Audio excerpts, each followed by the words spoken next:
ഇപ്പം നമ്മൾ disposal of solid വേസ്റ്റിന്റെ രണ്ട് മെത്തേഡ്സ് നമ്മൾ ഡിസ്കസ് ചെയ്ത് കഴിഞ്ഞു. കഴിഞ്ഞ ക്ലാസ്സിൽ നമ്മൾ കണ്ടത് ഓപ്പൺ ഡംപിംഗ് എന്ന് പറയുന്ന മെത്തേഡും അതുപോലെ ലാൻഡ് ഫില്ലിങ്ങും ആയിരുന്നു. ഇനി ഇന്നത്തെ ക്ലാസ്സിൽ നമ്മൾ വേറെ രണ്ട് മെത്തേഡ്സ് ആണ് ഡിസ്കസ് ചെയ്യാൻ പോകുന്നത്. അതായത് ഇൻസിനറേഷൻ എന്ന് പറയുന്ന മെത്തേഡും അതുപോലെ തന്നെ കമ്പോസ്റ്റിങ്ങും. ഓക്കെ, അപ്പൊ ആദ്യം നമുക്ക് ഇൻസിനറേഷനെ കുറിച്ചിട്ട് നോക്കാം. അപ്പൊ ഇൻസിനറേഷൻ ആണ് ഏറ്റവും കോമൺ ആയിട്ടുള്ള ഒരു തെർമൽ വേസ്റ്റ് ട്രീറ്റ്മെന്റ് മെത്തേഡ് ആണ്. അപ്പൊ ഇവിടെ എന്താ സംഭവിക്കുന്നതെന്ന് വെച്ചാൽ ഇപ്പൊ വേസ്റ്റിലുള്ള കമ്പസ്റ്റബിൾ ആയിട്ടുള്ള ഇൻഗ്രീഡിയൻസ് ഉണ്ടല്ലോ, അതിനെ കൺട്രോൾ ആയിട്ട് എന്ത് ചെയ്യുന്നു, കമ്പഷൻ ചെയ്യുന്നു. Okay, so that the waste is reduced in volume to a large extent. അപ്പോൾ ഇങ്ങനെ വേസ്റ്റിലുള്ള കമ്പസ്റ്റിൻ ആയിട്ടുള്ള ഇൻഗ്രീഡിയൻസിനെ കമ്പസ്റ്റ് നടത്തുമ്പോൾ ഈ വേസ്റ്റിന്റെ എമൗണ്ട് ഒക്കെ വളരെയധികം റെഡ്യൂസ് ചെയ്യുന്നു. അപ്പൊ അങ്ങനെ വേസ്റ്റിന്റെ എമൗണ്ട് റെഡ്യൂസ് ചെയ്ത് അതിൽ നിന്ന് നമുക്കൊരു റെസിഡ്യൂ കിട്ടുന്നു. ആ വേസ്റ്റിന്റെ റെസിഡ്യൂവിലെ കമ്പസ്റ്റബിൾ ആയിട്ടുള്ള മെറ്റീരിയൽസ് ഒന്നും തന്നെ ഉണ്ടായിരിക്കില്ല. ഓക്കെ, സോ ഇത്തരത്തിലുള്ള വേസ്റ്റിന്റെ ഇൻസിനറേഷൻ ക്യാരിഡ് ഔട്ട് ചെയ്യുന്നത് ഒരു കൺട്രോൾ ടെമ്പറേച്ചറിലാണ്. അതായത് 900 to 1100 ഡിഗ്രി സെൽഷ്യസിലാണ് കമ്പഷൻ നമ്മൾ നടത്തുന്നത്. ഓക്കെ, അപ്പൊ അത് നടത്തുന്നത് സാധാരണ ഒരു ഓയിൽ കൊണ്ട് ഫയർ ചെയ്യുന്ന ഒരു പ്ലാന്റിലായിരിക്കും. അവിടെ ഒരു റിഫ്രാക്ടറി ഹെർത്ത് ഉണ്ടായിരിക്കും, മാത്രമല്ല മൂവിങ് ഗ്രേറ്റ്സ് ഒക്കെ ഉണ്ടായിരിക്കും. അങ്ങനത്തെ ഒരു സെറ്റപ്പിലാണ് ഇത്തരത്തിലുള്ള ഇൻസിനറേഷൻ പ്രോസസ്സ് നടത്തുന്നത്. ഇപ്പൊ ഹൈഡ്രോളിക് ക്രെയിൻസ് ഉണ്ട്, അത് ഈ വേസ്റ്റിനെ ലിഫ്റ്റ് ചെയ്യും. എന്നിട്ട് ഫർണസ് കോപ്പറിൽ ഇൻസിനേറ്ററിലുള്ള ഫർണസ് കോപ്പറിലേക്ക് ഈ വേസ്റ്റിനൊക്കെ ഡെപ്പോസിറ്റ് ചെയ്യും. അവിടേക്ക് പിന്നീട് എയർ ബ്ലോവർ ഉപയോഗിച്ചിട്ട് എയറിനെ സപ്ലൈ ആണ് ചെയ്യുന്നത്. അങ്ങനെയാണ് ഇൻസിനറേഷൻ പ്രോസസ്സ് മെയിൻ ആയിട്ട് നടത്തുന്നത്. ഓക്കെ, അപ്പൊ ഇൻസിനറേഷൻ വഴി എന്താണ് സംഭവിക്കുന്നത്? വേസ്റ്റിനെ കൺവേർട്ട് ചെയ്തിട്ട് ആഷും ഫ്ലൂ ഗ്യാസും അതുപോലെ ഹീറ്റും ആക്കി മാറ്റുകയാണ് ചെയ്യുന്നത്. ആഷ് മെയിൻ ആയിട്ട് പ്രൊഡ്യൂസ് ചെയ്യുന്നത് ഈ വേസ്റ്റിലുള്ള ഇനോർഗാനിക് കോൺസ്റ്റിറ്റ്യുവൻസിൽ നിന്നാണ് പ്രൊഡ്യൂസ് ചെയ്യുന്നത്. ഇനി ഓർഗാനിക് കോമ്പൗണ്ട്സ് ഉണ്ടാവുമല്ലോ വേസ്റ്റില്, അത് കമ്പഷൻ നടക്കുമ്പോൾ മെയിൻലി കിട്ടണ എന്തായിട്ട് മാറുന്നു? കാർബൺ ഡൈ ഓക്സൈഡ്, വാട്ടർ, അതുപോലെ oxides of nitrogen along with some sulphur oxides. അങ്ങനെയാണ് ഓർഗാനിക് കോമ്പൗണ്ട്സ് ഒക്കെ മാറുന്നത്. ഓർഗാനിക് കോമ്പൗണ്ട്സ് മാറിയിട്ട് carbon dioxide, water, oxides of nitrogen with some sulphur dioxides അങ്ങനെയായിട്ട് മാറുന്നു. ഇനി ഈ പുറത്തേക്ക് വരുന്ന ഗ്യാസുകളിലൊക്കെ സ്മോക്ക് ഉണ്ടായിരിക്കും. So smoke in the effluent gases it is removed. അത് റിമൂവ് ചെയ്യുന്നത് എന്തുപയോഗിച്ചിട്ടാണ്? ഇലക്ട്രോ പ്രിസിപിറ്റേറ്റേഴ്സ് ഉപയോഗിച്ചിട്ട്, അല്ലെങ്കിൽ സ്പ്രേ സിസ്റ്റം നടത്തും ഈ ഗ്യാസ് എയറിലേക്ക് റിലീസ് ചെയ്യുന്നതിന്റെ മുമ്പ്. അപ്പൊ ഇങ്ങനെ ഏതെങ്കിലും ഒരു മെത്തേഡ് ഉപയോഗിച്ചിട്ടാണ് ഈ ഇഫ്ലുവന്റ് ഗ്യാസസിലുള്ള സ്മോക്ക് ഒക്കെ റിമൂവ് ചെയ്യുന്നത്. Either by using electro precipitators or by spraying this or by use of a spray system before the gas is released into air. ഇനി ash produce ചെയ്യില്ലോ. The ash produced is deposited into the landfills. Produce ചെയ്യപ്പെടുന്ന ash അത് ലാൻഡ്ഫിൽസിൽ തന്നെ deposit ചെയ്ത് നിർത്തുകയാണ് ചെയ്യുന്നത്. ഇതൊക്കെയാണ് ഇൻസിനറേഷനിലെ important ആയിട്ട് വരുന്നത്. അപ്പോൾ ഈ ഇൻസിനറേഷൻ ഓഫ് വേസ്റ്റ് നടക്കുമ്പോൾ എന്ത് സംഭവിക്കുന്നു? ധാരാളം എനർജി റിലീസ് ചെയ്യുന്നുണ്ട്. അപ്പൊ ഇത്തരത്തിൽ റിലീസ് ചെയ്യുന്ന എനർജി ഒക്കെ നമുക്ക് ഡയറക്ട്ലി എന്ത് ചെയ്യാം? ഹീറ്റ് ആണ്, ശരിക്കും ഹീറ്റിന്റെ ഫോമിൽ തന്നെയാണ് അല്ലെ? ഹീറ്റ് ആയിട്ട് നമുക്ക് യൂസ് ചെയ്യാനായിട്ട് സാധിക്കും. അല്ലെങ്കിൽ ഇൻഡയറക്റ്റ് ആയിട്ട് നമുക്ക് വേണമെങ്കിൽ ഇലക്ട്രിസിറ്റി ജനറേറ്റ് ചെയ്യാനും ഉപയോഗിക്കാനായിട്ട് സാധിക്കും.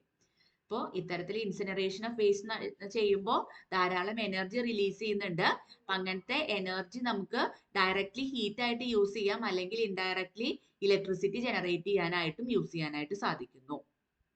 ഓക്കെ, അപ്പൊ അങ്ങനത്തെ വേസ്റ്റ് ടു എനർജി ടെക്നോളജി എന്ന് വെച്ചാൽ വേസ്റ്റ് എനർജി ആക്കി കൺവേർട്ട് ചെയ്യുന്ന ആ ഒരു ടെക്നോളജി ഇപ്പൊ കൂടുതലായിട്ട് ആക്സെപ്റ്റൻസ്, അംഗീകാരം നേടിക്കൊണ്ടിരിക്കുന്ന ഒരു ഏരിയ ആണെന്ന് പറയാം. വേസ്റ്റിനെ കംപ്ലീറ്റ്ലി നമ്മൾ എനർജി ആക്കിയിട്ട് മാറ്റുന്ന ആ ഒരു ടെക്നോളജി. ഓക്കെ, ഇനി ഈ ഇൻസിനറേഷൻ എന്ന് പറയുന്ന മെത്തേഡിന് എന്തൊക്കെ അഡ്വാൻറ്റേജസ് ആണ്, അതുപോലെ എന്തൊക്കെ ഡിസഡ്വാൻറ്റേജസ് ആണെന്നും കൂടി നമുക്ക് ഡിസ്കസ് ചെയ്യാം. അപ്പൊ main advantages, the incineration method has the following advantages. First advantage പറയുന്നത് നമ്മൾ ഡിസ്കസ് ചെയ്ത കാര്യം തന്നെയാണ്, അത് ഒന്നും കൂടി പോയിന്റ് വൈസ് ആയിട്ട് ഇവിടെ പറയുന്നു എന്ന് മാത്രം. ഇൻസിനറേഷൻ നടക്കുമ്പോൾ എന്ത് സംഭവിക്കുന്നു? വേസ്റ്റിന്റെ വോളിയത്തിലെ റിഡക്ഷൻ നടത്തുന്നു. റിഡക്ഷൻ നടക്കുകയാണ് അല്ലെ? ബൈ അബൌട്ട് 90% ആയിട്ട് വോളിയം റെഡ്യൂസ് ചെയ്യാണ്. അപ്പോൾ ഇക്കണോമിക് ആയിട്ട് ട്രാൻസ്പോർട്ട് ചെയ്യാനും അതുപോലെ ഈസി ആയിട്ട് ഡിസ്പോസ് ചെയ്യാനും ഒക്കെ പറ്റുന്നു. കാരണം വെച്ചാൽ വേസ്റ്റിന്റെ എമൗണ്ട് കുറയുന്നതോട് കൂടിയിട്ട് ട്രാൻസ്പോർട്ടേഷൻ ഈസി ആവുന്നു. അതുപോലെ തന്നെ കുറച്ച് സ്പേസ് മതി, ഇത് ഡിസ്പോസ് ചെയ്യാനുള്ള സ്പേസും കുറയുന്നു അല്ലെ? അപ്പൊ അത് ഇൻസിനറേഷന്റെ വളരെ ഒരു അഡ്വാൻറ്റേജ് ആണ്. അതുപോലെ സെക്കൻഡ് അഡ്വാൻറ്റേജ് എന്ന് പറയുന്നത്, unlike the landfill method, incineration facilities require only a very small area of land. ഇപ്പൊ ലാൻഡ് ഫില്ലിംഗ് എന്ന് പറയുന്ന മെത്തേഡാണ് യൂസ് ചെയ്യണതെങ്കിൽ ലാർജ് ഏരിയ ആവശ്യമാണ്. പക്ഷെ ഇങ്ങനെ ഇൻസിനറേഷൻ ഉപയോഗിക്കുമ്പോൾ വേസ്റ്റിന്റെ എമൗണ്ട് റെഡ്യൂസ് ചെയ്യുകയാണല്ലോ. അപ്പോൾ നമുക്ക് അതിന് ഡിസ്പോസലിന് വേണ്ടിയിട്ട് ചെറിയ ഏരിയ ആണ് ആവശ്യമായിട്ട് വരുന്നുള്ളൂ. ഇനി the incinerator can be placed close to waste generation or storage areas. ഈ ഇൻസിനറേറ്റർ വേസ്റ്റ് ജനറേറ്റ് ചെയ്യുക, അതിനെ സ്റ്റോർ ചെയ്യുന്നതിന്റെ ഒക്കെ വളരെ അടുത്ത് തന്നെ ഇൻസിനറേറ്റർ നമുക്ക് സ്ഥാപിക്കാനായിട്ട് സാധിക്കും. അപ്പോൾ ഈ ട്രാൻസ്പോർട്ടേഷൻ കോസ്റ്റ് ഒക്കെ എന്ത് സംഭവിക്കും, റെഡ്യൂസ് ചെയ്യാനായിട്ട് നമ്മൾക്ക് സാധിക്കുന്നുണ്ട്. അപ്പൊ വേസ്റ്റ് ജനറേറ്റ് അല്ലെങ്കിൽ വേസ്റ്റ് സ്റ്റോർ ചെയ്യുന്ന സോഴ്സിന്റെ അടുത്ത് തന്നെ ഇൻസിനറേറ്റേഴ്സ് സ്ഥാപിക്കുകയാണെങ്കിൽ ട്രാൻസ്പോർട്ടേഷൻ കോസ്റ്റ് ഒക്കെ നമുക്ക് വളരെയധികം റെഡ്യൂസ് ചെയ്യാനായിട്ട് സാധിക്കും. ഇനി ഇൻസിനറേഷൻ വഴി ഫ്ലൂ ഹീറ്റ് ജനറേറ്റ് ചെയ്തിട്ടുണ്ട് അല്ലെ, അത് നമുക്ക് യൂട്ടിലൈസ് ചെയ്യാം. എനർജി റിക്വയറിംഗ് പർപ്പസസിനൊക്കെ നമുക്ക് യൂട്ടിലൈസ് ചെയ്യാം. ഓക്കെ, അതുപോലെ പ്രോപ്പർ ആയിട്ട് ഇതിന്റെ അറേഞ്ച്മെന്റ്സ് നടത്തിയിട്ട് നമുക്ക് വേണമെങ്കിൽ വാട്ടറിനെ സ്റ്റീമായിട്ട് ബോയിലർ സിസ്റ്റംസിലൊക്കെ നമുക്ക് മാറ്റാനായിട്ട് സാധിക്കും. So it can be used to run steam turbine generators to produce electricity അല്ലെ. ഇത്തരത്തിലുള്ള ഹീറ്റ് ഉപയോഗിച്ചിട്ട് നമുക്ക് സ്റ്റീം ടർബൈൻസ് റൺ ചെയ്യാനും അങ്ങനെ ഇലക്ട്രിസിറ്റി പ്രൊഡ്യൂസ് ചെയ്യാനും ഒക്കെ സാധിക്കുന്നു. അപ്പൊ വേസ്റ്റ് ടു എനർജി ടെക്നോളജി എന്നുള്ള ആ പോയിന്റ് ഓഫ് വ്യൂവിൽ ഇത് വളരെ ഇക്കണോമിക്കലി വയബിൾ ആണ്. If the calorific value of the waste is high. അപ്പൊ വളരെയധികം ഇക്കണോമിക്കലി വയബിൾ ആയിട്ടുള്ള ഒരു മെത്തേഡ് ആണെന്ന് പറയും ഈ waste to energy technology. Okay, when the calorific value, വേസ്റ്റിന്റെ ആ കലോറിഫിക് വാല്യൂ ഒക്കെ വളരെ ഹൈ ആയിട്ട് ഉണ്ടെങ്കിൽ ഈ വേസ്റ്റിനെ നമുക്ക് ഫുൾ ആയിട്ട് എന്ത് ചെയ്യാം, എനർജി ഹീറ്റ് ആക്കിയിട്ട് മാറ്റാനായിട്ട് സാധിക്കും. അപ്പൊ അത് നമുക്ക് യൂസ്ഫുൾ പർപ്പസസിനൊക്കെ ഉപയോഗിക്കാനായിട്ടും സാധിക്കും. ഓക്കെ, ഇനി ഇത്രയൊക്കെ അഡ്വാൻറ്റേജസ് ഉണ്ടെങ്കിലും ഏത് മെത്തേഡിനെ പോലെ തന്നെ ഇൻസിനറേഷൻ മെത്തേഡിനും ഡിസഡ്വാൻറ്റേജസും ഉണ്ട്. The incineration method has the following disadvantages. Main ആയിട്ട് ഡിസഡ്വാൻറ്റേജസ് വരുന്നത്, ഇപ്പോൾ ഈ വേസ്റ്റുകളൊക്കെ ഇൻസിനറേറ്റ് ചെയ്യുമ്പോൾ ധാരാളം എയർ പൊല്യൂട്ടൻസിന്റെ എമിഷൻ സംഭവിക്കുന്നുണ്ട്. അതായത് വളരെ ഫൈൻ ആയിട്ടുള്ള പാർട്ടിക്കുലേറ്റ് മാറ്ററുകൾ, അതുപോലെ gases like carbon monoxide, nitrogen oxides ഒക്കെ എൻവയോൺമെന്റിലേക്ക് എമിറ്റ് ചെയ്യപ്പെടുന്നുണ്ട്. അപ്പൊ അത് നമ്മുടെ അറ്റ്മോസ്ഫിയറിൽ മീൻസ് എൻവയോൺമെന്റിലുള്ള അർബൻ എയർ ക്വാളിറ്റീനെ ഒക്കെ കുറയ്ക്കുന്നു, ഡിഗ്രേഡ് ചെയ്യുന്നു. മാത്രമല്ല അത് ഹ്യൂമൻ ഹെൽത്തിന് വളരെയധികം ഹസാർഡസുമാണ്. അപ്പൊ അതാണ് ഇൻസിനറേഷന്റെ ഒരു ഡിസഡ്വാൻറ്റേജ് എന്ന് പറയുന്നത്, ഈ എയർ പൊല്യൂട്ടൻസിന്റെ എമിഷൻ കാരണം ഉണ്ടാവുന്ന ആ പ്രോബ്ലം. ഓക്കെ, നേരത്തെ പറഞ്ഞ പോലത്തെ, അതായത് എൻവയോൺമെന്റിന് അത് ഹാനികരമായിട്ട് എൻവയോൺമെന്റിലെ അർബൻ എയർ ക്വാളിറ്റീനെ അത് ഡീഗ്രേഡ് ചെയ്യുകയും ചെയ്യുന്നു, അതുപോലെ ഹ്യൂമൻ ഹെൽത്തിന് ഹസാർഡസ് ആവുകയും ചെയ്യുന്നു. ഇനി ഇപ്പോ ഇൻസിനറേഷൻ എന്ന് പറയുമ്പോൾ ചിലപ്പോൾ പ്ലാസ്റ്റിക് ആയിട്ടുള്ള കമ്പോണൻസ് ഒക്കെ ഉണ്ടായിരിക്കും വേസ്റ്റില്. അപ്പോൾ അത്തരം വേസ്റ്റിലെ പ്ലാസ്റ്റിക് കമ്പോണൻസ് ഒക്കെ ബേൺ ചെയ്യുമ്പോൾ നമുക്ക് അറിയാം ഡയോക്സിൻസ് അറ്റ്മോസ്ഫിയറിലേക്ക് പുറന്തള്ളപ്പെടുന്നുണ്ട്. ഈ ഡയോക്സിൻസ് എന്നൊക്കെ പറയുന്നത് ഹൈലി കാർസിനോജനിക് ആണ്. അപ്പൊ അതാണ് മറ്റൊരു disadvantage. Then the need for higher standards of emission controls necessitates technologies that require very large capital investments and high maintenance cost. അപ്പോൾ ഈ എമിഷൻ ഒക്കെ കൺട്രോൾ ചെയ്ത് നല്ല രീതിയിൽ ഇത്തരത്തിലുള്ള ഇൻസിനറേറ്ററിന്റെ പ്രവർത്തനം നമ്മൾ 100% സാധ്യമാക്കണമെങ്കിൽ അതിന് നല്ല മെയിൻ്റനൻസ് കോസ്റ്റും അതുപോലെ ലാർജ് ക്യാപിറ്റൽ ഇൻവെസ്റ്റ്മെന്റ്സും ആവശ്യമാണ്.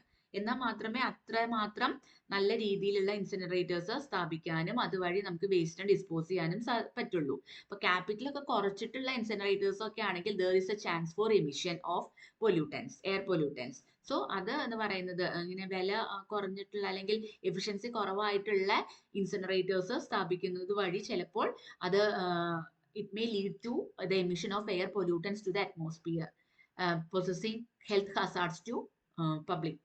ഓക്കെ, അപ്പൊ അത് വളരെയധികം ശ്രദ്ധിക്കേണ്ടതാണ്.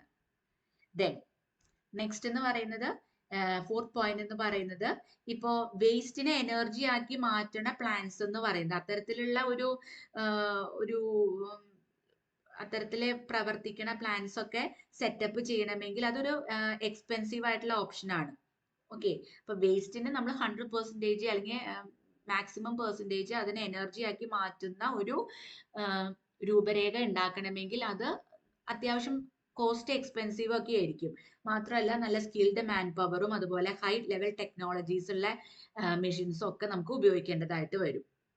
ഓക്കെ, ഇനി electricity generation using the flue heat in boilers is not economically feasible for developing countries because the waste content does not provide enough fuel value for profitable energy production. ഇപ്പോൾ develop ചെയ്തുകൊണ്ടിരിക്കുന്ന കൺട്രീസിനൊക്കെ ഇത്തരത്തിൽ വേസ്റ്റിൽ നിന്ന് energy അല്ലെങ്കിൽ electricity produce ചെയ്യപ്പെടുക എന്ന് പറയുന്നത് economically, പ്രത്യേകിച്ച് develop ചെയ്തുകൊണ്ടിരിക്കുന്ന കൺട്രീസിന് അത്ര ഇക്കണോമിക്കലി ഫീസിബിൾ ആയിട്ടുള്ളതല്ല.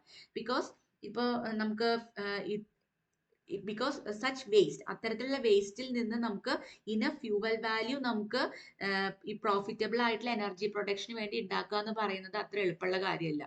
ഇനി അങ്ങനെ ഉണ്ടാക്കുകയാണെങ്കിൽ തന്നെ നമ്മൾ എന്ത് ചെയ്യണം, അത്രയ്ക്ക് എക്സ്പെൻസീവ് ആയിട്ടുള്ള സജ്ജീകരണങ്ങൾ, പ്ലാൻസ് ഒക്കെ ക്രിയേറ്റ് ചെയ്തിട്ട് വേണ്ടിവരും നമുക്ക് അങ്ങനത്തെ ഒരു വേസ്റ്റ് ടു എനർജി കൺവേർഷൻ നടക്കാനായിട്ട്. അപ്പൊ അത് അണ്ടർ ഡെവലപ്ഡ് ആൻഡ് ഡെവലപ്പിംഗ് കൺട്രീസിന് അത് അത്ര അഫോർഡബിൾ ആയിരിക്കില്ല. കോസ്റ്റ് എക്സ്പെൻസീവ്, അത്ര എക്സ്പെൻസസ് അത്ര അഫോർഡബിൾ ആയിരിക്കണം എന്നില്ല. അപ്പൊ അതാണ് ഇതിന്റെ മറ്റൊരു ഡ്രോബാക്ക് എന്ന് പറയുന്നത്. ഓക്കെ, ഇനി ഇപ്പൊ നമ്മൾ പറഞ്ഞു ഇൻസിനറേഷൻ എന്ന് പറഞ്ഞാൽ ബേണിംഗ് ചെയ്യാണ് വെറ്റ് വേസ്റ്റിനെ, അല്ലെ? അപ്പൊ അത്തരത്തിൽ വെറ്റ് വേസ്റ്റ് ആവണമെന്നില്ല. ചിലപ്പോൾ ഡ്രൈ വേസ്റ്റ് ആണെങ്കിൽ പെട്ടെന്ന് കത്തും. പക്ഷെ വെറ്റ് വേസ്റ്റ് ഒക്കെ ആണെങ്കിൽ അത് ബേൺ ചെയ്യാനായിട്ട് നമ്മൾ ചിലപ്പോൾ ചില സപ്ലിമെന്റൽ ആയിട്ടുള്ള ഫ്യൂവൽസ് നമ്മൾ എക്സ്ട്രാ ആഡ് ചെയ്ത് കൊടുക്കേണ്ടി വരും. ഓക്കെ, ഇപ്പോൾ ഡ്രൈ വേസ്റ്റ് ആണെങ്കിൽ അത് പെട്ടെന്ന് കത്തിപ്പിടിക്കും. പക്ഷെ വെറ്റ് ആയിട്ടുള്ള വേസ്റ്റ് ആണെങ്കിൽ അതിനെ ബേൺ ചെയ്യാനായിട്ട് നമ്മൾ എക്സ്ട്രാ ഫ്യൂവലെ നമ്മൾ ആഡ് ചെയ്യേണ്ടി വരും. അപ്പോഴെന്താണ് സംഭവിക്കുന്നത്, ആ കോസ്റ്റ് ഓഫ് ഓപ്പറേഷൻ ഇൻക്രീസ് ചെയ്യാണ് ചെയ്യുന്നത്, അല്ലെ? എക്സ്പെൻസസ് കൂടുകയാണ് ചെയ്യുന്നത്. അപ്പൊ അതുകൊണ്ട് ഇത്തരത്തിലുള്ള ഡിസഡ്വാൻറ്റേജസ് ഒക്കെ ഇൻസിനറേഷൻ മെത്തേഡിനുണ്ട്. ഓക്കെ, ഇതൊക്കെയാണ് ഇൻസിനറേഷൻ എന്ന് പറഞ്ഞ മെത്തേഡ് വരുന്നത്, അതിന്റെ അഡ്വാൻറ്റേജസ് ദെൻ ഡിസഡ്വാൻറ്റേജസ് ഒക്കെ വരുന്നത്. ഇനി ഫോർത്ത് മെത്തേഡ് എന്ന് പറയുന്നത് കമ്പോസ്റ്റിംഗ് ആണ്. ഓക്കെ, അപ്പോൾ കമ്പോസ്റ്റിംഗ് ആസ് നെയിം ഇൻഡിക്കേറ്റ്സ് നമുക്ക് അറിയാം, അല്ലെ? വെർമി കമ്പോസ്റ്റിംഗ്, അതിനെ കുറിച്ചിട്ടൊക്കെ നമ്മൾ കുഞ്ഞുനാൾ തൊട്ടിട്ട് നമുക്ക് ചെറുപ്പം മുതലേ നമ്മൾ പഠിക്കുന്നതും കേൾക്കുന്നതും ഒക്കെ ആയിട്ടുള്ള കാര്യങ്ങളാണ്. ഇപ്പോൾ ഇത്തരത്തിലുള്ള ഡൊമസ്റ്റിക് ബയോഡിഗ്രേഡബിൾ ആയിട്ടുള്ള വേസ്റ്റിനെ മാനേജ് ചെയ്യാനുള്ള ഒരു ബെനിഫിഷ്യൽ മെത്തേഡാണ് ഈ കമ്പോസ്റ്റിംഗ് എന്ന് പറയുന്നത്. ഓക്കെ, കാരണം എന്താ വെച്ചാൽ ഈ ഇത്തരത്തിലുള്ള ബയോഡിഗ്രേഡബിൾ ആയിട്ടുള്ള വേസ്റ്റ് ഒരു കുറച്ച് ആഴ്ചക്കുള്ളിൽ കമ്പോസ്റ്റ് ആയി മാറും.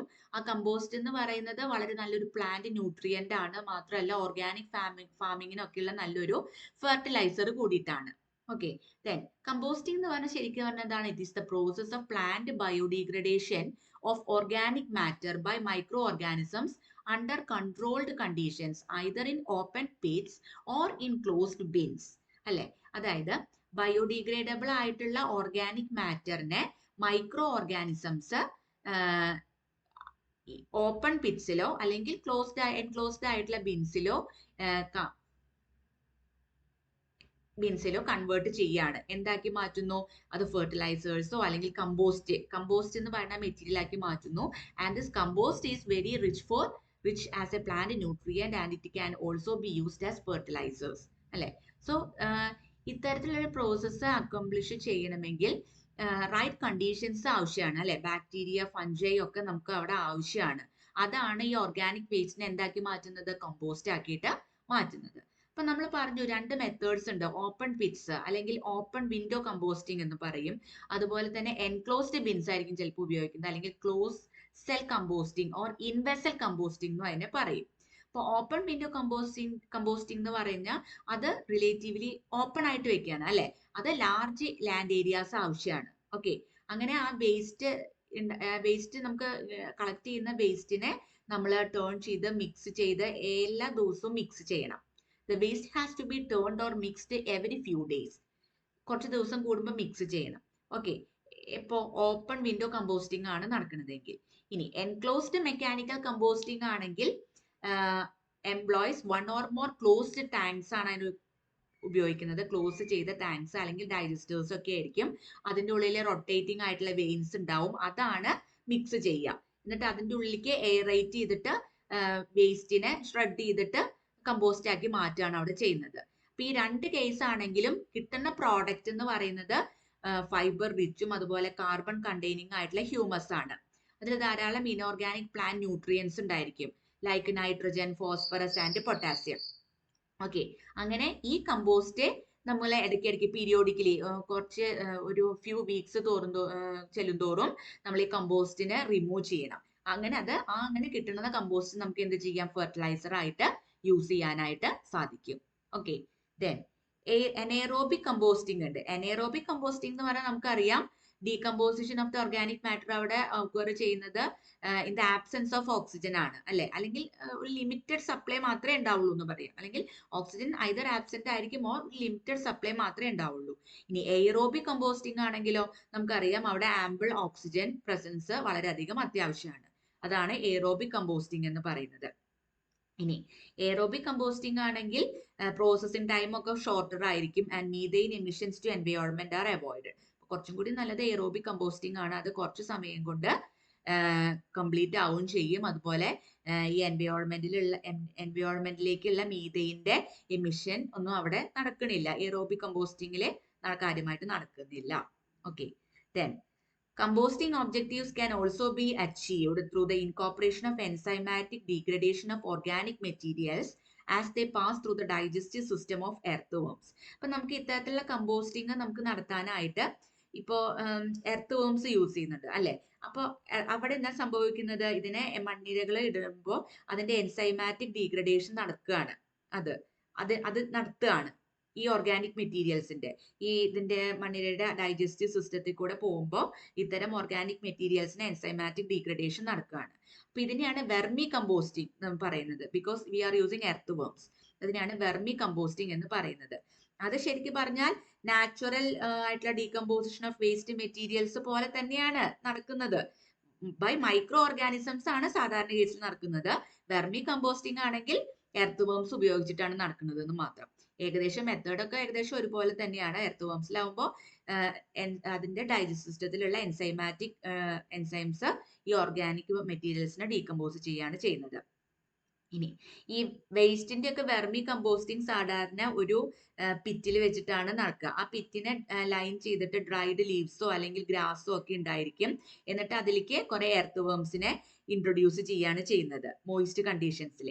അപ്പൊ അങ്ങനെ ഫെർട്ടൈൽ ആയിട്ടുള്ള കമ്പോസ്റ്റ് ഇത് പ്രൊഡ്യൂസ് ചെയ്യുന്നു. അത് ഒരു 45 ഡേയ്സിനുള്ളിൽ നമുക്ക് എടുക്കാനായിട്ട് സാധിക്കും കമ്പോസ്റ്റ്. ഓക്കെ, അപ്പൊ കമ്പോസ്റ്റ് എന്ന് പറയുന്ന നമുക്കറിയാം അതൊരു ഫെർട്ടിലൈസറിന്റെ ഒരു ഫോം ആണ്.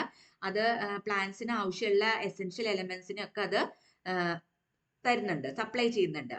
And it also allows the soil to retain plant nutrients over a long period. പ്ലാന്റ്സിന് ന്യൂട്രിയൻസിനൊക്കെ സോയിലിനെ റീറ്റെയിൻ ചെയ്യാനായിട്ടുള്ള ഒരു എഫിഷ്യൻസി കൂടി അത് കൂട്ടുന്നുണ്ട്. കുറെ നാള് സോയിലിനെ പ്ലാന്റ് ന്യൂട്രിയൻസിനൊക്കെ അതിൽ വെക്കാനായിട്ട് സോയിലിലെ സംഭരിച്ച് നിർത്താനായിട്ടും സഹായിക്കുന്നുണ്ട്. Okay, it helps to reduce the adverse effects of excessive acidity and alkalinity. Excessive ആയിട്ടുള്ള അസിഡിറ്റി ആൽക്കലിനിറ്റി ഒക്കെ സോയിലിൽ ഉണ്ടെങ്കിൽ അതിനൊക്കെ കുറയ്ക്കാനും ഈ കമ്പോസ്റ്റ് സഹായിക്കുന്നു. ഓക്കെ, അതുപോലെ കെമിക്കൽ ഫെർട്ടിലൈസേഴ്സിന്റെ ആവശ്യകത പിന്നെ അതിന് സോയിലിന് അധികം ആവശ്യമില്ല. Because it reduces the necessity for chemical fertilisers because this compost is a best fertiliser. And it also makes the soil easier to cultivate. സോയിലിനെ നമുക്ക് എളുപ്പത്തിൽ കൾട്ടിവേഷന് ഉപയോഗിക്കാനായിട്ട് സാധിക്കുന്നു. ആൻഡ് പ്രിവെന്റ് സോയിൽ ഇറോഷൻ ഒക്കെ പ്രിവെന്റ് ചെയ്യുന്നുണ്ട്. ഓക്കെ, ഇപ്പൊ ഇനി ഈ കമ്പോസ്റ്റിംഗ് മെത്തേഡിന്റെ കുറച്ച് അഡ്വാൻറ്റേജസ് നമ്മൾ പോയിന്റ് വൈസ് ആയിട്ട് ഡിസ്കസ് ചെയ്യാണ്. സോ ദ ഫസ്റ്റ് മെത്തേഡ് എന്ന് പറയുന്നത് waste management through conversion to compost not only provides a means of disposal at reduced cost but also provides economic returns. അപ്പൊ ഇത്തരത്തിലുള്ള waste management by means of composting എന്ന് പറയുന്നത് അത് ഇപ്പോൾ ആ process നടത്താനായിട്ട് അധികം ചെലവില്ല എന്നുള്ളത് മാത്രമല്ല, നല്ലൊരു വരുമാന മാർഗവും കൂടിയാണ്. ബിക്കോസ് ഇങ്ങനത്തെ കമ്പോസ്റ്റ് ഉണ്ടാക്കുന്നത് എന്ന് പറഞ്ഞാൽ അത് ധാരാളം ചെടികൾക്കൊക്കെ വേണ്ടി ആൾക്കാർക്ക് ആവശ്യമുണ്ട്. അപ്പോൾ അതൊരു ബിസിനസ് ആയിട്ട് കൂടി നമുക്ക് യൂസ് ചെയ്യാനായിട്ട് സാധിക്കും. ഇക്കണോമിക് ആയിട്ടുള്ള റിട്ടേൺസും കൂടിയിട്ട് അത് നമുക്ക് ഉണ്ടാക്കാനായിട്ട് സാധിക്കുന്നുണ്ട്. ഇനി ഇത്തരത്തിലുള്ള വേസ്റ്റുകൾ ഇഫക്റ്റീവ്ലി നമുക്ക് റീസൈക്കിൾ ചെയ്യാണ്, അല്ലെ? Rather than just getting disposed of. വെറുതെ ഡിസ്പോസ് ചെയ്യപ്പെടുക മാത്രമല്ലാണ്ട് നമുക്ക് വേസ്റ്റിന് ഇഫക്റ്റീവ് ആയിട്ട് റീസൈക്കിൾ ചെയ്തെടുക്കുകയാണ്. അങ്ങനെ ആ കമ്പോസ്റ്റ് റീസൈക്കിൾ ചെയ്ത് കിട്ടുന്ന കമ്പോസ്റ്റ് നമുക്ക് എന്ത് ചെയ്യാം, ബെനിഫിഷ്യൽ ആയിട്ടുള്ള പർപ്പസസിനെ നമുക്ക് യൂസ് ചെയ്യാനായിട്ട് സാധിക്കും. ഓക്കെ, ഇനി ഈ composting can be done near the places of waste generation, so it saves the cost for transporting waste. ഈ കമ്പോസ്റ്റിംഗ് എന്ന് പറയുന്ന പ്രോസസ്സ് വേസ്റ്റ് ജനറേഷൻ്റെയോ അല്ലെങ്കിൽ വേസ്റ്റ് സ്റ്റോറേജിൻ്റെയോ വളരെ അടുത്ത് തന്നെ നമുക്ക് സെറ്റപ്പ് ചെയ്യാനായിട്ട് സാധിക്കും. അപ്പൊ അതുകൊണ്ട് തന്നെ ട്രാൻസ്പോർട്ടേഷൻ ചാർജ് ഓഫ് വേസ്റ്റ് ഒക്കെ നമുക്ക് റെഡ്യൂസ് ചെയ്യാനായിട്ട് സാധിക്കുന്നുണ്ട്. അതുപോലെ കമ്പോസ്റ്റിംഗ് എന്ന് പറയുന്നത് waste disposal at virtually zero energy consumption, പ്രത്യേകിച്ച് യാതൊരു എനർജിയും കൺസ്യൂം ചെയ്യാതെ തന്നെ വേസ്റ്റിനെ പ്രോപ്പർ ആയിട്ട് ഡിസ്പോസ് ചെയ്യുന്ന ഒരു മെത്തേഡാണ് ഈ കമ്പോസ്റ്റിംഗ് എന്ന് പറയുന്നത്. അതുപോലെ കമ്പോസ്റ്റിംഗ് നടത്തുമ്പോൾ കമ്മ്യൂണിറ്റി പാർട്ടിസിപ്പേഷൻ കൂടി നമുക്ക് അച്ചീവ് ചെയ്യാനായിട്ട് സാധിക്കും. കാരണം വെച്ചാൽ കമ്പോസ്റ്റിംഗ് എന്ന് പറയുന്നത് എല്ലാവർക്കും ആവശ്യമുള്ള, കിട്ടണ കമ്പോസ്റ്റ് എല്ലാവർക്കും ആവശ്യമുള്ളതാണ്. അപ്പം മൊത്തത്തിലെ ഒരു പാർട്ടിസിപ്പേഷൻ കമ്മ്യൂണിറ്റിയുടെ നടത്തി എല്ലാവരും കൂടി വേസ്റ്റ് കളക്ട് ചെയ്ത് അതിനെ കമ്പോസ്റ്റ് ആക്കി മാറ്റി അവരവർക്ക് അതിൽ നിന്ന് യൂസ് ചെയ്യാനായിട്ട് സാധിക്കും. So it also provides the possibility for community participation. Then composting പ്രോസസ്സിലെ മെയിൻലി എയറോബിക് കമ്പോസ്റ്റിംഗ് ആണെങ്കിൽ അത് കുറച്ചും കൂടി എൻവയോൺമെന്റലി സൗണ്ട് നല്ലതാണ്. ബിക്കോസ് എയറോബിക് കമ്പോസ്റ്റിംഗിൽ എന്താ സംഭവിക്കുന്നത്, ഓർഗാനിക് സബ്സ്ട്രേറ്റിനെ സ്റ്റേബിൾ ആയിട്ടുള്ള ഹ്യൂമസ് ലൈക്ക് മെറ്റീരിയൽ ആക്കി മാറ്റാണ് കമ്പോസ്റ്റ് ആക്കിയിട്ട് ത്രൂ മൈക്രോബിയൽ ഡീകമ്പോസിഷൻ അല്ലെ. പക്ഷെ ഇത്തരത്തിലുള്ള എയറോബിക് കമ്പോസ്റ്റിംഗിൽ നമ്മൾ നേരത്തെ പറഞ്ഞ പോലെ തന്നെ മീഥൈൻ എമിഷൻസ് ഒന്നും ഇല്ല. എനേറോബിക്കിലാണെങ്കിലാണ് മീഥൈൻ എമിഷൻസ് വരുന്നത്. എയറോബിക് കമ്പോസ്റ്റിംഗ് ആണെങ്കിൽ പുറത്തേക്ക് മീഥൈൻ ഗ്യാസിന്റെ emission to the atmosphere are avoided. അപ്പൊ അതുകൊണ്ട് തന്നെ അത് കുറച്ചും കൂടി വളരെ നല്ലൊരു മെത്തേഡാണ് എയറോബിക് കമ്പോസ്റ്റിംഗ് എന്ന് പറയുന്നത്. ഇനി ഇപ്പൊ ഇതിന്റെ ഫൈനൽ പ്രോഡക്റ്റ് ഏതാണ്, കമ്പോസ്റ്റിംഗിന്റെ കമ്പോസ്റ്റ് ആണ്. അതിന് ഒറിജിനൽ വേസ്റ്റിനുമായിട്ട് യാതൊരുവിധ ഫിസിക്കൽ റിസംബ്ലൻസും ഇല്ല. മനസ്സിലായോ? ഫിസിക്കൽ റിസംബ്ലൻസ് ഒന്നും ആ വേസ്റ്റിനെ ആയിട്ട് കിട്ടുന്ന പ്രോഡക്റ്റ് ആയിട്ടുള്ള കമ്പോസ്റ്റിന് ഇല്ല. So this compost is also devoid of pathogenic organisms. ഈ കമ്പോസ്റ്റിലെ പാത്തോജനിക് ഓർഗാനിസംസ് ഒന്നും ഇല്ല. അപ്പൊ അതുകൊണ്ട് തന്നെ അത്ര ഹാനികരമായിട്ടുള്ളതല്ല. നമുക്ക് പ്ലാന്റ്സിനൊക്കെ വളരെയധികം എഫക്റ്റീവ് ആയിട്ട് ന്യൂട്രിയന്റ് ആയിട്ട് യൂസ് ചെയ്യാനായിട്ട് സാധിക്കുന്നുണ്ട്. ഇനി എന്തൊക്കെയാണ് ഇതിന്റെ നെക്സ്റ്റ് പോയിന്റ് എന്ന് പറയുന്നത്, composting saves space in land fils. ഇപ്പൊ കമ്പോസ്റ്റിംഗ് നടത്തുകയാണെങ്കിൽ നമുക്ക് ലാൻഡ് ഫിൽസിലെ സ്പേസ് ഒക്കെ കുറെ അധികം സേവ് ചെയ്യാനായിട്ട് പറ്റും. കാരണം വെച്ചാൽ ഈ വേസ്റ്റിനെ നേരിട്ട് നമ്മൾ കമ്പോസ്റ്റ് ആക്കി മാറ്റുകയാണ്. ഈ കമ്പോസ്റ്റ് ആണെങ്കിൽ പ്ലാന്റ്സിനൊക്കെ ഇടാനായിട്ട് കൊണ്ടുപോകുന്നുണ്ട് അല്ലെ. അപ്പൊ വേസ്റ്റ് നമുക്ക് ലാൻഡ് ഫിൽസിൽ നിന്ന് പെട്ടെന്ന് റിമൂവ് ചെയ്യാൻ, ലാൻഡ് ഫിൽസിലൊക്കെ വെക്കുമ്പോൾ കുറെ സ്പേസ് അവിടെ ആവശ്യമായിട്ട് വരാണ്, വേസ്റ്റ് തന്നെ കുറെ നാളിങ്ങനെ സ്റ്റോർ ചെയ്തിടുമ്പോൾ. പക്ഷെ കമ്പോസ്റ്റിംഗ് ആണെങ്കിൽ it saves space in land fils. ഇനി എന്നാലും ഇതിന്റെ ലിമിറ്റേഷൻസ് ഉണ്ട്. എന്തൊക്കെയാണ് ലിമിറ്റേഷൻസ് എന്ന് നോക്കാം. അതായത് വേസ്റ്റിൽ എന്തുണ്ട്, വേസ്റ്റ് എന്ന് പറഞ്ഞാൽ ബയോഡിഗ്രേഡബിൾ ആയിട്ടുള്ള വേസ്റ്റ് മാത്രം ആവണമെന്നില്ല അല്ലെ. അതിൽ significant amount of non biodegradable waste ഉണ്ടാവും, like plastics, then heavy metals. അതൊന്നും കമ്പോസ്റ്റിംഗ് നടക്കണ മെറ്റീരിയൽസ് അല്ല, ഈ നോൺ ബയോഡിഗ്രേഡബിൾ ആയിട്ടുള്ള പ്ലാസ്റ്റിക്സും ഹെവി മെറ്റൽസും ഒക്കെ. So a thorough removal of non-biodegradable portions of the waste is required before composting. അപ്പൊ അതുകൊണ്ട് തന്നെ കമ്പോസ്റ്റിംഗ് എന്ന് പറഞ്ഞ പ്രോസസ്സ് നടക്കണേക്കാൾ മുമ്പ് തന്നെ ഈ തരത്തിലുള്ള വേസ്റ്റിലുള്ള നോൺ ബയോഡിഗ്രേഡബിൾ പോർഷൻസ് എന്ത് ചെയ്യണം, മാറ്റേണ്ടതായിട്ടുള്ള ഒരു ആവശ്യകത ഉണ്ട്. അത് വളരെ ഇമ്പോർട്ടന്റ് ആണ്. ഓക്കെ, ഇപ്പൊ വേസ്റ്റില് ബയോഡിഗ്രേഡബിൾ പോർഷൻസ് മാത്രമല്ല, നോൺ ബയോഡിഗ്രേഡബിൾ പോർഷൻസും ഉണ്ട് വേസ്റ്റില്. അപ്പൊ കമ്പോസ്റ്റിംഗ് നടക്കുമോ ഈ നോൺ ബയോഡിഗ്രേഡബിൾ പോർഷൻസിനെ? ഇല്ല. അപ്പൊ അതുകൊണ്ട് തന്നെ കമ്പോസ്റ്റിലുള്ള അല്ലെങ്കിൽ കമ്പോസ്റ്റിംഗ് നടക്കുന്നേക്കാൾ മുമ്പ് ഈ non biodegradable portions of the waste നമ്മൾ റിമൂവ് ചെയ്യേണ്ടത് വളരെയധികം ആവശ്യമാണ്. നെക്സ്റ്റ് പോയിന്റ് എന്ന് പറയുന്നത്, if the market for compost in the vicinity of generation sites is inadequate, considerable transportation costs may be involved. അതായത് ഇപ്പോൾ ഇതിന്റെ പ്രോഡക്റ്റ്, ഈ കമ്പോസ്റ്റിന്റെ പ്രോഡക്റ്റ് എന്ന് പറയുന്നത് ഏതാണ്, വളരെ മാനുവൽ ആയിട്ട് യൂസ് ചെയ്യുന്ന കമ്പോസ്റ്റ് ആണ്. അപ്പൊ ഈ കമ്പോസ്റ്റ് വിറ്റഴിക്കാനുള്ള മാർക്കറ്റുകളൊന്നും ഈ വേസ്റ്റിന്ന് കമ്പോസ്റ്റ് ഉണ്ടാക്കണ ആ സ്ഥലത്തിന്റെ അടുത്തൊന്നും ഇല്ലെങ്കിൽ നമുക്ക് എന്ത് ചെയ്യേണ്ടി വരും, ഉണ്ടാക്കിയ കമ്പോസ്റ്റ് എന്ത് ചെയ്യേണ്ടി വരും, ട്രാൻസ്പോർട്ട് ചെയ്ത് കൊണ്ടുപോകേണ്ടി വരും മാർക്കറ്റിലേക്ക്.